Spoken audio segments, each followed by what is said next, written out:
and yet she bore it with a kind of grim endurance.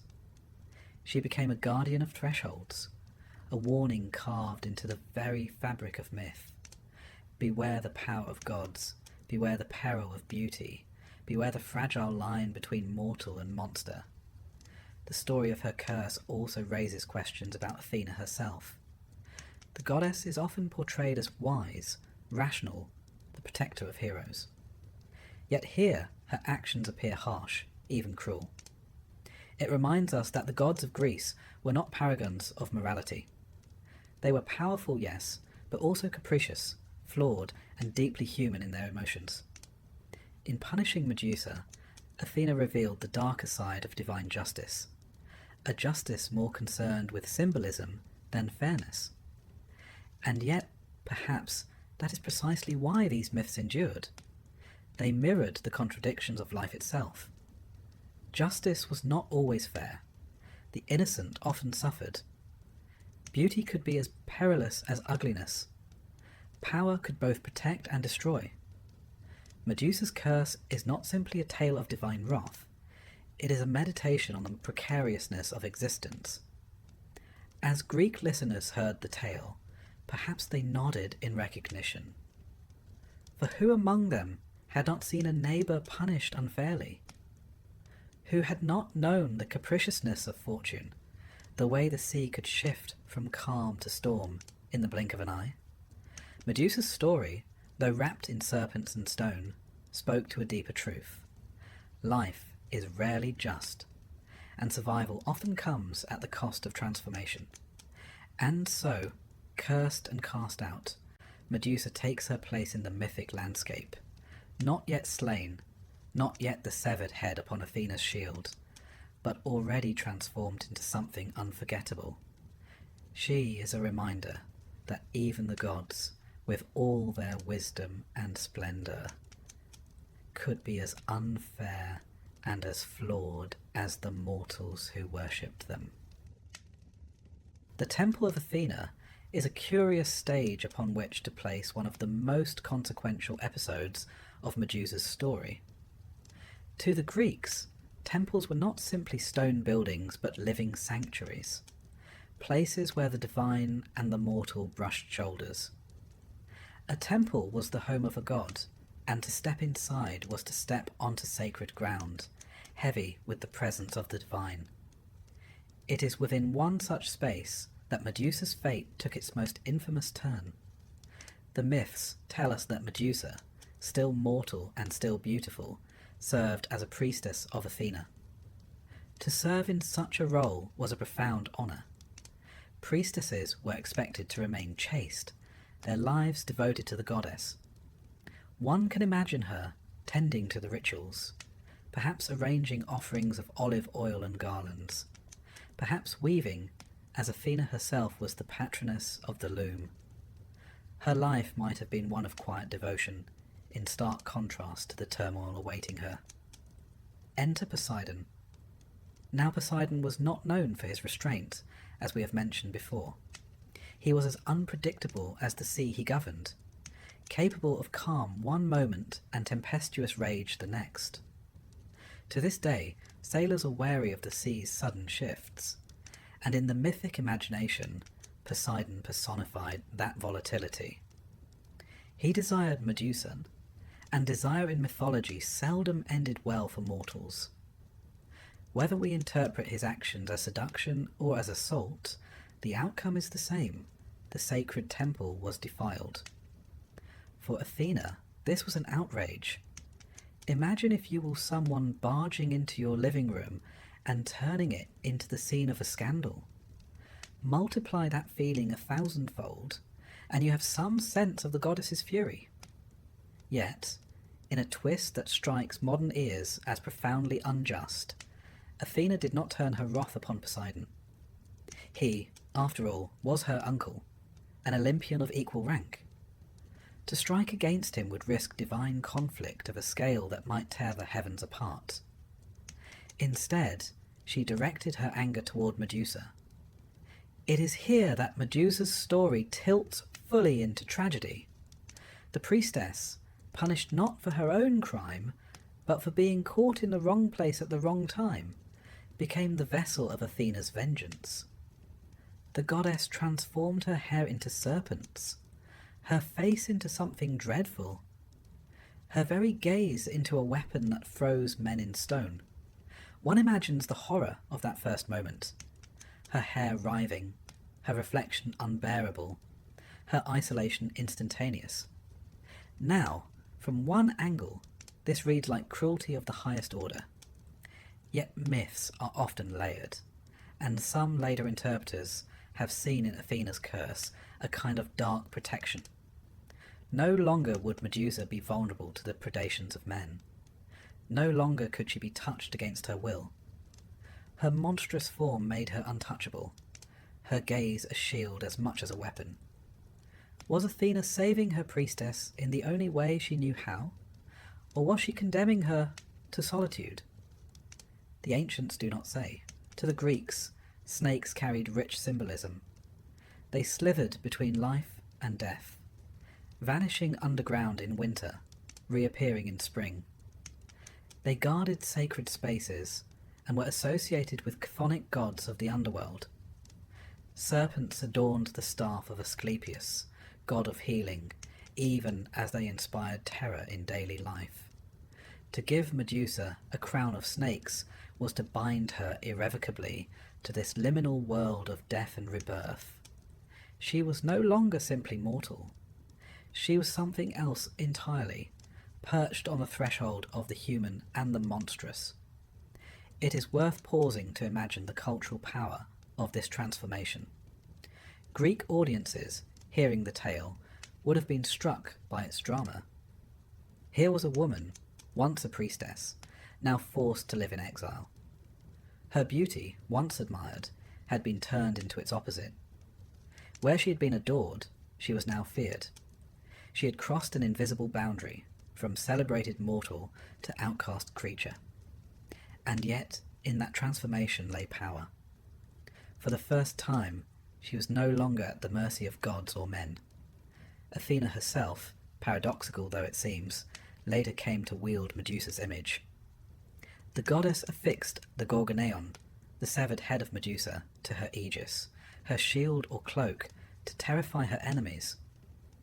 This is the strange irony of Medusa's curse. She became both punished and useful, both victim and weapon.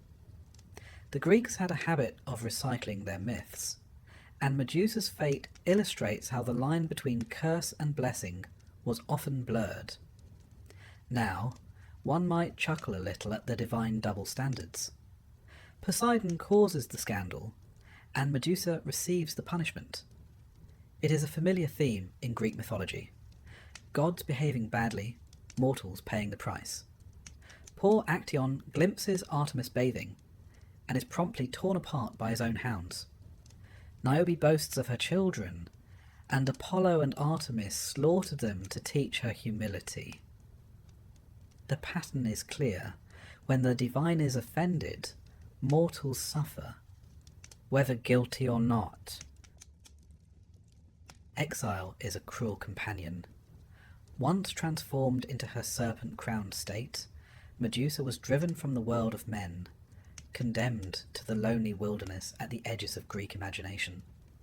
The poets tell us she dwelled far away, in lands scarcely charted, beyond Libya, perhaps even near Oceanus, the vast river said to encircle the earth, in a time when geography was as much myth as map. To say someone lived at the edge meant not just physical distance, but spiritual otherness. Medusa became a creature of thresholds, stationed at the very boundary between the human world and the unknown. It is a bleak picture to conjure. Imagine her wandering barren coasts, the wind hissing through rocks, while her serpentine hair provided its own sinister chorus. Each hiss might have been a reminder of Athena's curse, a constant soundtrack of her misfortune. No bustling marketplace, no temple rituals, no companions, only solitude and the terrible knowledge that her very gaze meant death for any who stumbled across her path. Even the bravest traveller, should they chance upon her lair, would have had mere moments before turning to stone. And so, with every new statue, her loneliness grew, for her companions were frozen reminders of encounters that ended too quickly. Here lies a fascinating paradox. She was cursed for being violated in a sacred space, punished for beauty, and then rendered so terrifying that she could never again be approached. Yet in that solitude there was a strange, reluctant power. No man could harm her. No god dared to try again. For the first time, perhaps, Medusa was safe, but safety purchased at the cost of complete isolation. The Greeks were fascinated with monsters who lived at the margins of the world. The Gorgons, of whom Medusa was the youngest, were described in Hesiod's Theogony as dwelling near the night world, close to the Hesperides, the nymphs who tended the golden apples. Steno and Euryale, Medusa's sisters, were immortal, while she alone was mortal. This detail is crucial. Her mortality meant her story had a definite conclusion, unlike her sisters who would persist eternally. It also suggests that the Greeks used her figure as a moral lesson. Monsters who cannot die are the stuff of eternal fear, but Medusa's mortality meant she could eventually be conquered, her power contained.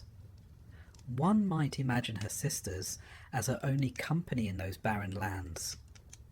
Later poets made much of their grief when she was slain, their wails echoing through the night.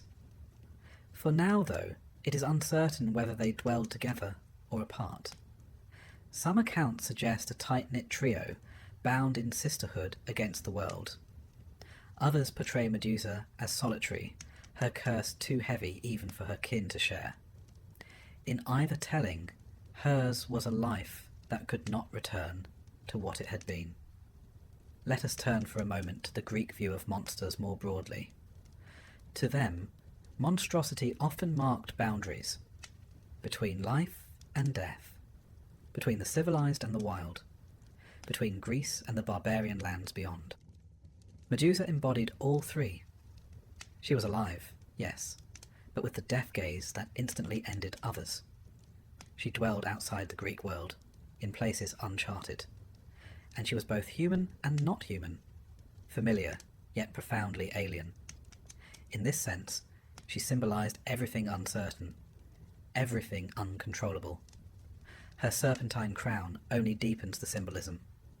Snakes were feared, but also revered. They crept into tombs and houses alike, appearing in stories as omens. The household gods of Athens, the Agathos daemon, sometimes took the form of serpents. In Egypt, too, snakes symbolized protection and divine power. Thus, Medusa's snake hair was not simply grotesque decoration. It tied her to a web of associations that made her even more potent.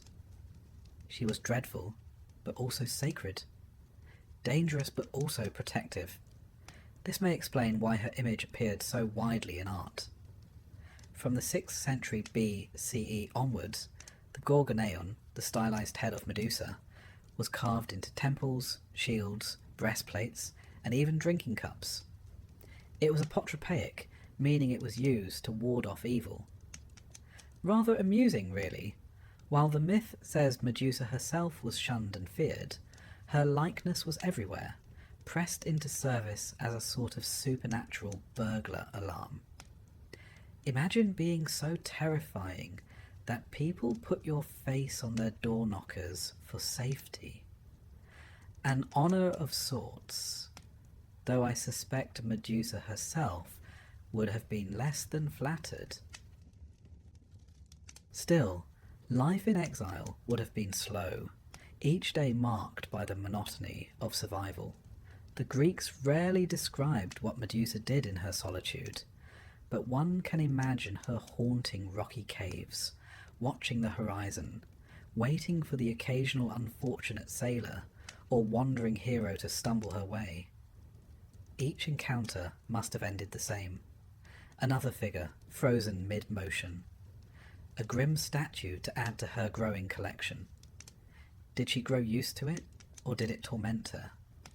Did she speak to them, as though to companions who never replied? We cannot know, though the thought is haunting. Her mortality also gave her life urgency. She may have known, even then, that a hero would one day come for her. After all, Greek mythology is replete with such patterns. Monsters exist to be slain, their deaths proof of the hero's glory. One imagines that as she sat among her stony victims, she wondered which son of Zeus, or which cunning mortal favoured by a god, would be the one to end her. That is the cruel symmetry of Greek myth. Mortals suffer not only to serve the whims of gods, but also to provide stepping stones for the triumphs of heroes. And yet, as time passed, her legend grew. Stories of her petrifying gaze travelled across the Mediterranean. Traders, soldiers, and poets spread the tale. To the Greeks, she was a figure of terror. To others, she might have seemed almost divine, a guardian of hidden lands. Even her name carried power. In Greek, Medusa derives from the word medein, meaning to guard or to protect. So even in her curse, even in her exile, she was more than a victim. She was a symbol of guardianship, albeit in fearsome form. The Romans, centuries later, would embrace this symbolism fully. Medusa's head appeared on mosaics, coins, and armour. Even the Emperor Alexander Severus displayed her image as a talisman,